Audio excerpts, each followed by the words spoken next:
about my love? Wasn't it enough? Just let me know. The Eagles, man. All of us had them first in the division. Like, yeah. So I guess their floor is 11 wins and their ceiling is 14, and then our ECG record I would is say right there in the 11 middle. because I did have them at 11, and I found 2 more games they might be able to squeak out. So this is one that we're pretty sure that, I mean, we're not pretty sure. We are sure that they're going to win the division, right? So, has NFC East no repeat winners since 2004. Well, I know this hurt Tony to put this here. But I don't know, because he kept saying that the Eagles were going to win the divisions before he was even back. So, all right, so let's go through the Philadelphia Eagles and give the quick rundown. They didn't have a ton of changes, but they did pick up a lot in the draft. But yeah, Jalen Hurts is there. They picked up Kenny Pickett in free agency. They got Saquon. Kenneth Gainwell is still there. They picked up Will Shipley in the draft. And I've been hearing Will Shipley's been going to F off. Yeah, he has. It's giving me PTSD, Dante. AJ Brown, Devontae Smith, you already know, the biggest 1-2 punch in the NFL. Maybe Paris Campbell. Can he stay healthy enough to make an impact? They picked up John Ross, who retired and came back. Britton Covey, don't really know how to feel about him. Anais Smith, they picked up return specialist. Johnny Wilson, who knows how well he's going to mesh with He's them. Apparently been killing it in the red zone drills. I've seen some good things about him too. That's where he thrives. Oh, well, yeah, dude's 6'7", yeah. Joseph Ngata, Clemson got it. He's still trying to put it together. Dallas Goedert. They picked up CJ Uzama, which was kind of a sneaky thing. Yeah, because I don't think they believe in Grant Calcaterra all that much. He shaved his mullet. All the magic's gone. That offensive line, do we even need to go through there? I think the one thing that we need to mention, actually, there's 2 things.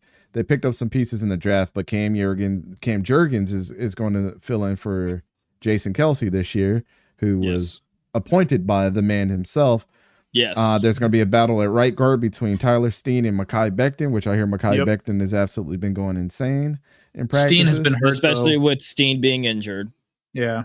Yep. But, if you traded up 2 picks earlier, this would have been solved a while ago. But the base 3-4 defense that you already know your man is like kind of the pioneer of some of the schemes that everybody likes to run. But Milton Williams, Amaro Ajamu, I want to see Ajamu do well, man. I really do. Jordan Davis, Marlon Tuipulotu, Jalen Carter. Do we even need to go and mention him?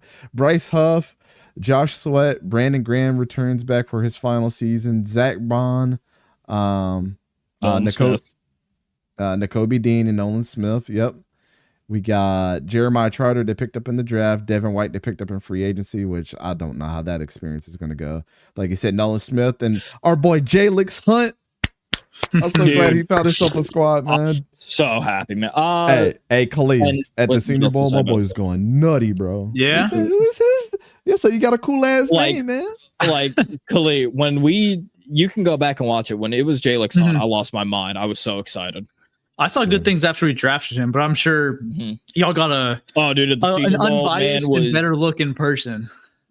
Well, yeah, because I was like, I didn't know who the dude was. You would just hear like the pads just clashing against one another, and it would always just be Jalix Hunt. I was like, that dude's fucking violent. I don't know who this is. Yeah. Then he got drafted by Philly. I was like, all right, sweet. Quinyon Mitchell, who everybody had regarded as the number 1 corner, not I.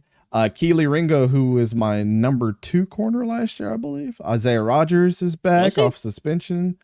Zach McPherson, CJ Gardner-Johnson, Reed Blankenship at safety. They actually have James Bradbury listed as a free safety right now. Sidney Brown, Josh Jobe, Darius Slay. He was recruited as a safety, so he went back. He was in college, so Fangio just put him at safety, or he asked Fangio to go to safety.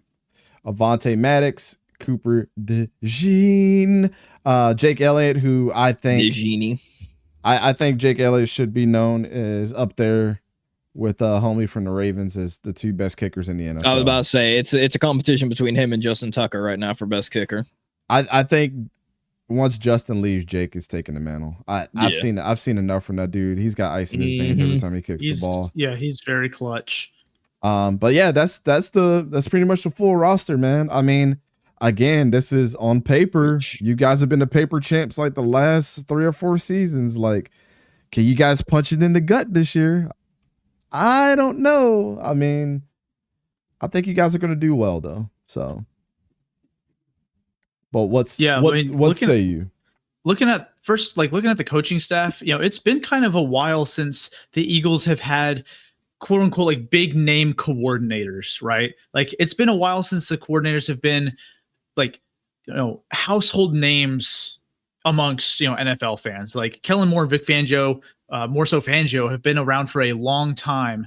And, especially our counterparts in division in Dallas know who Kellen Moore is, right? He's a player and then quarterbacks and an offensive coordinator. So, the coaching staff should be an upgrade from last year, right? We're about to find out, were the coordinators the problem or is it Sirianni, right? Like that's one of the biggest things you'll probably learn about the Eagles this year, right? You're going to learn. The second I saw him dart his eye, like he's reaching for it. Is Sirianni the problem, or was it the coordinators, right? Because you got rid of the coordinators and Sirianni's still here. And quite frankly, you get 2 experienced coordinators who have, coached elite units. So there's really no excuse there. Not to mention what you just talked about, the entire roster being one of the best on paper. You have the supporting staff. You have the players. You got the Jimmies and Joes. We're about to find out what Sirianni's about. But yeah, I mean, the offensive line is still going to be one of the best, even with Kelce retiring. The wide receivers still going to be elite. I mean, and then you add Will Shipley and Saquon Barkley at running back. I mean, the nightmare. Having them 2 and then pushing Kenny Gainwell to a 3. Oh my! Because like Gainwell is serviceable. Like he's a pretty solid back, like in the backfield. But having Shipley and Barkley as well, that could be really dangerous. And then really the additions of Bryce Huff, and guys like Quinyon Mitchell and getting back C.J. Gardner-Johnson.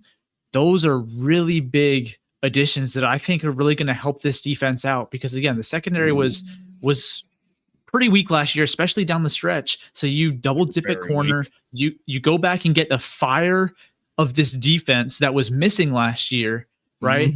And then hope you nurse Sidney Brown back to health, right? You give him time because he was pretty solid when he was playing. It's just, he had that injury that derailed, the rest of his season. And then I'm also looking for Isaiah Rodgers to have a good season. I mean, there's so many dudes on this team, and especially on the defense, who are also just like perfect scheme fits. So, like Jalix Hunt, he gets to learn from some of the best, right? Learning from Josh Sweat, Bryce Huff, Brandon Graham, right? And then Nolan Smith hopefully takes another step in his development. Like he's been looking really good in camp. Yeah, like again, on paper. I ain't gonna lie, brother. I'm gonna need that man to step up. I'm gonna need you to step up, Nolan. I need this. I need the value of this to increase. Listen, man, I was like, he's not worth the first round pick. And then we drafted him. I was like, all right, I need you to actually like show out though, please. The 4 Georgia players on that actually, I guess the 5 Georgia players on that defense have a lot to prove this year. I mean, Jalen Carter, he could take the next step into being considered like one of the elite defensive tackles in this league. Jordan Davis has to show that he can stay in shape and stay on the field for multiple plays at a time, right? Nakobe Dean has to show why he shouldn't be cut from the roster. And Nolan Smith needs to actually go out there and do something. And it looks like Keely Ringo is being, what was that? So I died on that hill with Nakobe Dean. I was about to say, you're like, Nakobe Dean needs to show up so it doesn't get cut on. Nakobe Dean just needs to show up, please. He's shown flashes, he was gonna be as good as what everybody thought he was going to be. I think people got so enthralled by him going up to, I believe it was like Quay Walker and it was Channing Tindall, I believe. Channing Tindall. Yeah, and getting him right, and people are like, "Oh, he's going to be an awesome pro." Well, it's one thing being a vocal leader, and it's another thing like he was a good player. I just didn't think he was like this amazing player. Like I thought Christian Harris and Quay Walker were way better. And a quick they question: have been. Did he, Khalil? I don't know if you'll know this. Yeah. Did Nakobe Dean retain the green dot? Because it was given to him last year. I don't believe so because he wasn't even a starter. He was hardly out there on the field. That's what I'm saying. It was given to him like at the start of training camp. He got the green dot. I believe he got hurt. I don't think he. Yeah, that was before he got hurt though. Like he got hurt, and so like he lost it for sure at that point. This dude Nakobe Dean is the equivalent of how Goku treats Gohan. Goku's a great father. We will not have any Goku slander in this chat. Piccolo, yeah. Like, yeah, I know that Zach Bond and Devin White have been the starting linebackers so far, like every single day of training camp. So I'm assuming one of them has it, probably White. But yeah, I mean, I'm excited to see what Kelee Ringo can do. He's an athletic freak and very talented, former 5-star, championship winner at Georgia with that pick 6. Again, on paper, this is a team that should fare very, very well.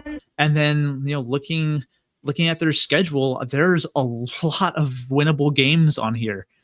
I mean, outside of the division, you face Green Bay, which might be tough. Atlanta could be, Cincinnati, maybe the Rams, and then Baltimore.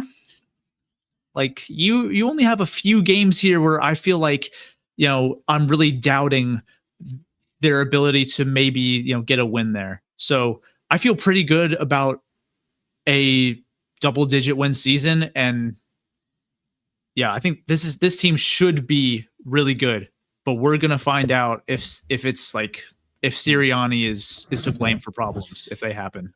Yeah. Well, yeah, it's interesting because ever since that collapse at the end of the season, both the coordinators were let go and Sirianni gave up power. And he made that very well known that the coordinators last year did not have the power. It was him calling the play callings. It was him coming up with the formations. So everybody that complained about DeAndre Swift not being in the red zone instead of Kenneth Gainwell, that was a Sirianni thing. You went through Sean Desai and Matt Patricia, and defense just couldn't do anything, couldn't tackle, none of that stuff. That's a player thing. Mm-hmm. They have made it very well known that Kellen Moore's got all the power. They've made it very well known that Vic Fangio has all the power. Vic Fangio was supposed to be the defensive coordinator last year over Sean Desai, and that somehow fell through. He went to Miami, and now he's back here. Again, like Khalil said, losing Chauncey was more of a loss than people wanted to give credit for. Not because of, his play.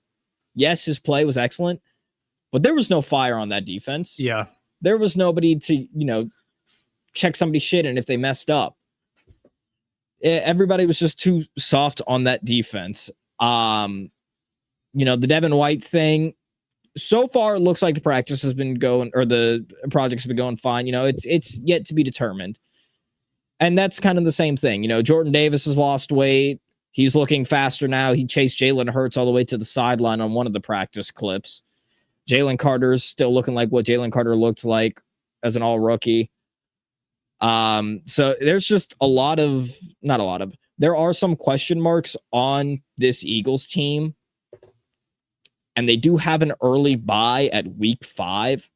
So I think it might look a little sluggish. I think they, will probably lose to like Tampa Bay, a team that they probably shouldn't lose against, but I think that'll just happen.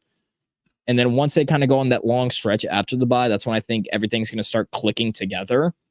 Mm-hmm. But yeah, there should be no reason why we should experience the collapse that we did. Because even, Paris Campbell, who wasn't on this team last year, he was with the Giants, has already came out and was like, oh, usually the first couple of days, it's kind of chill. Like the second practice they had, the pads were already on. The first day was a walkthrough, and the second day of practice, the pads were on. That hasn't happened under Nick Sirianni's entire tenure. Mm-hmm. Ever since we've had Nick Sirianni, we've been bottom 5 in rushing for the running backs. So Saquon Barkley is going to help out with that, despite what other people, want to say. This is for multiple reports, this is the best Jalen Hurts has looked out of every practice that he's ever had. And yes, I know it's practice, but still, dude, literally, I think yesterday went 16 for 21 or 14 for 21, something like that, with 6 touchdowns. Quinyon Mitchell stayed with AJ Brown step for step. Again, yes, I know it's practice, but still, these are kind of what we're having to go off of because none of the open practices have happened yet.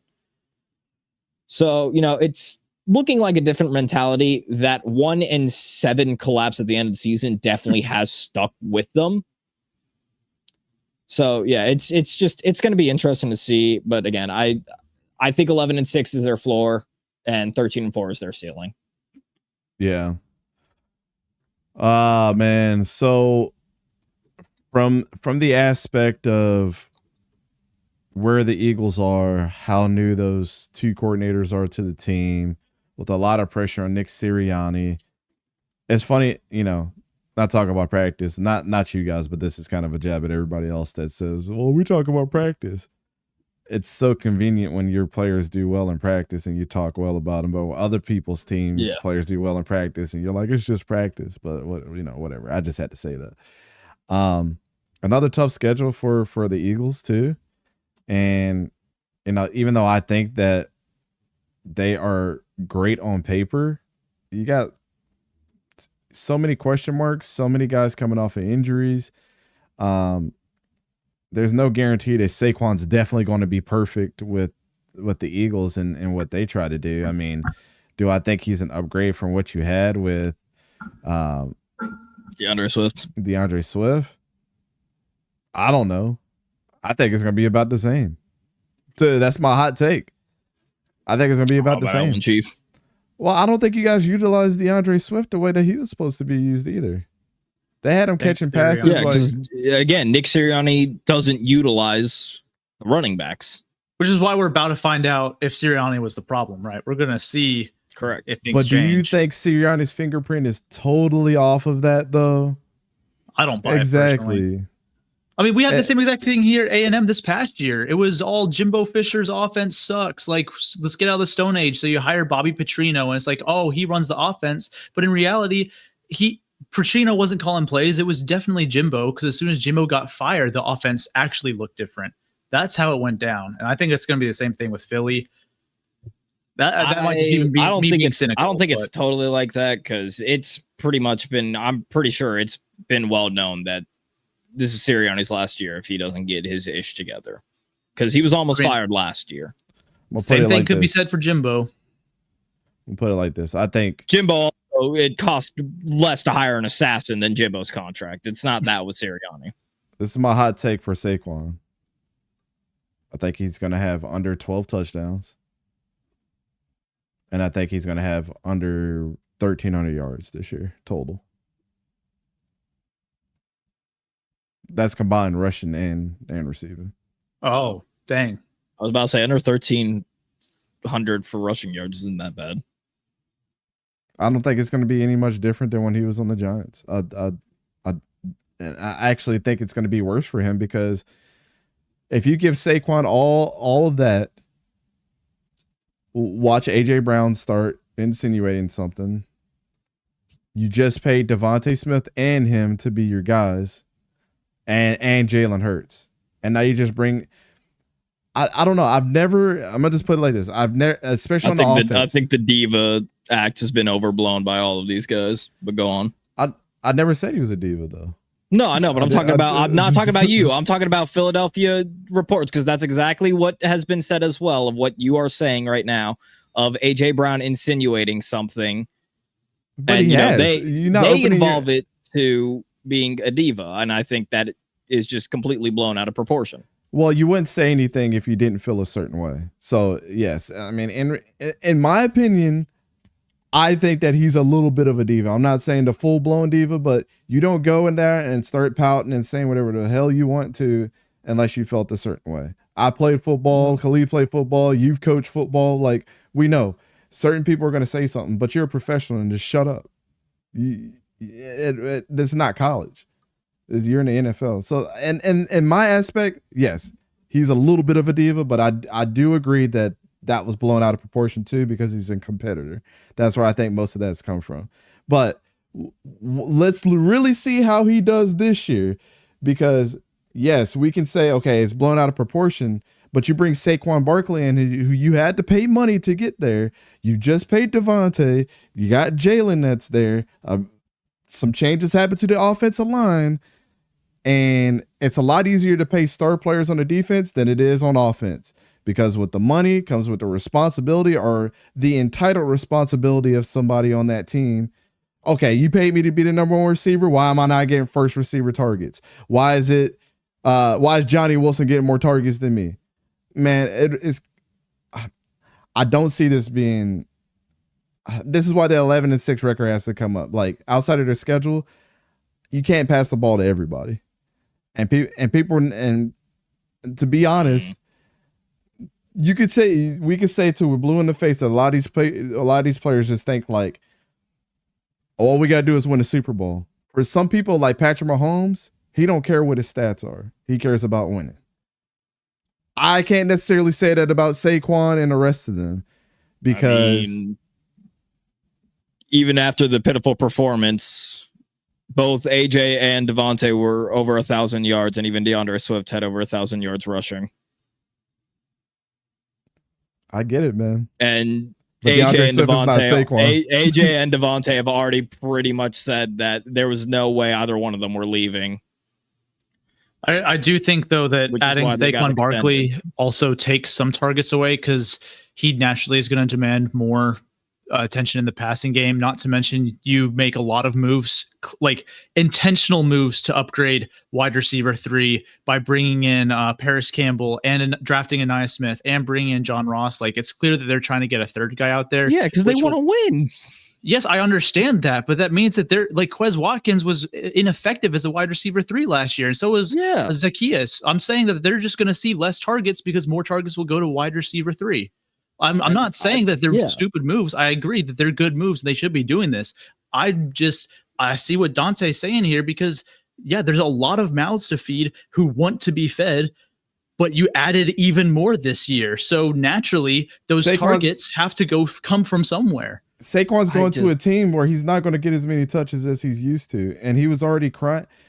I mean, I get it. You tell the Giants, like, I want to stay, and then they tell you to test the market, and then you sign with the opposite other team.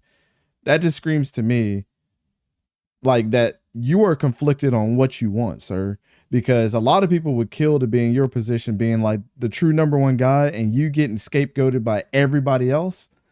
And now you've gone to a team who has 3 other star players, Lane Johnson, you know what I'm saying?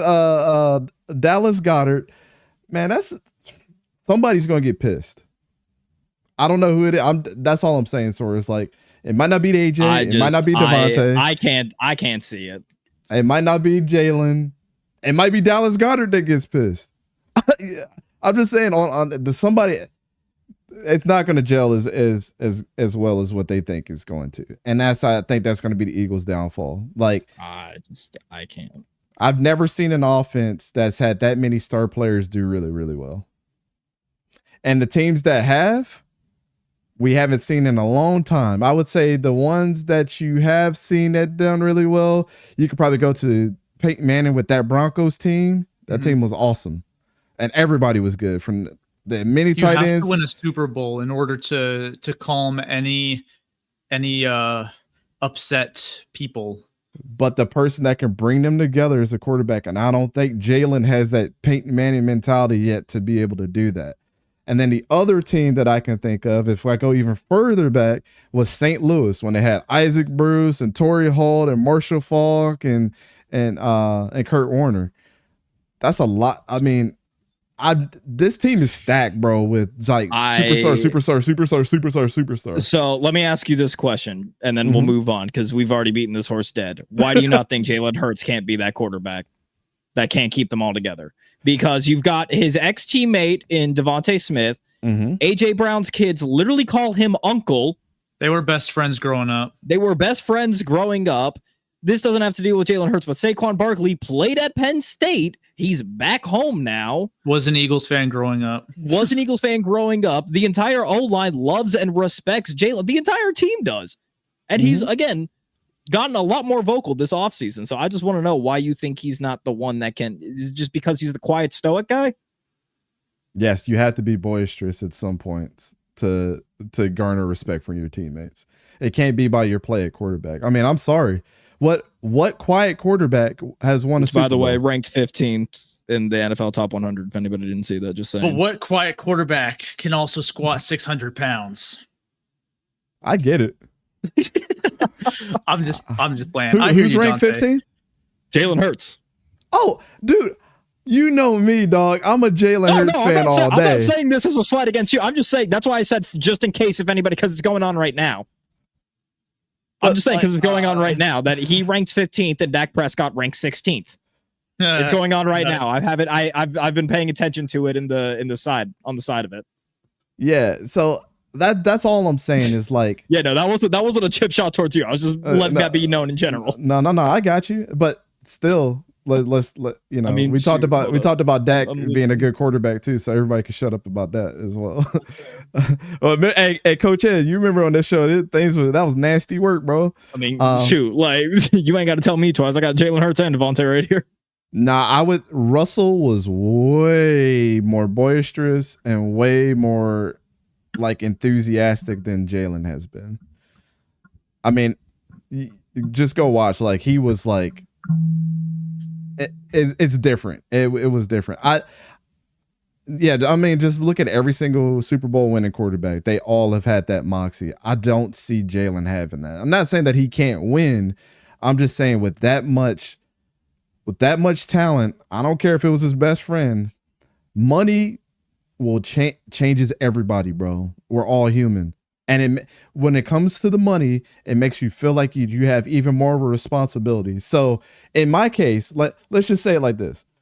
If all you guys are on my team, right, and I'm constantly putting up 400 yards and 4 touchdowns throughout the season, people are saying I'm MVP, but the 5 games that we played, we only won 3 because Khalid dropped a couple passes, but you don't have as many yards, but you got more touchdowns, but Khalid's got more yards and touchdowns than you. Khalid's going to be like, man, I've been getting open and like, I know I dropped a couple passes. Is this a slight against me? I'm making all this money. I feel like I should be more involved in the game because I think I can help us win. Like your ego is what can get you caught up. And then it's not necessarily about being a diva. You could be AJ Brown and be quiet about it. And it's all in your head because the money says that I am the superstar. That's all I'm saying. It's like, I don't think, like Peyton Manning and them never had to wrangle that type of stuff. Like Kurt Warner and that team back in the day, they weren't making the money like that. AJ and Devontae and Saquon are making prime time money right now. And then you throw Jalen on top of that. It's like all them dudes gonna want to feel like that they're pulling their weight. That's all I'm saying. And it's gonna frustrate them personally. Not the fact that they're not winning, but when they get that close loss and AJ's gonna be like, man, I feel like I could have did more. It can be self-deprecating, bro. That's all I'm saying. Yeah, that's just what everybody's going to say because that's part of wanting to win the game. That's just part of being an athlete. And he's just saying that's going to happen. That's all I'm saying. I get that. I'm just saying that's just the natural athlete response of what could I have done better? Right, but I don't know if Jalen has the cojones right now as a leader to be able to wrangle all those guys together and all those different personalities, regardless of his personal relationship. Like your football relationship is way different than your personal relationship. Like I'm not talking about your kids. Hasn't shown that he can. What I'm hearing is Dante doesn't want my kids calling him uncle, basically. They could do whatever, but they're gonna get this Tom Brady treatment. I'm like Peyton Manning said, Jeff White on the plays. I don't know if that was the right quarterback to choose there, considering Tom Brady's history with his kids. But you know, stay away from my kids. Yeah, I know. We spent a hell of a lot of time on the Eagles, but this is what like these are the fun debates though.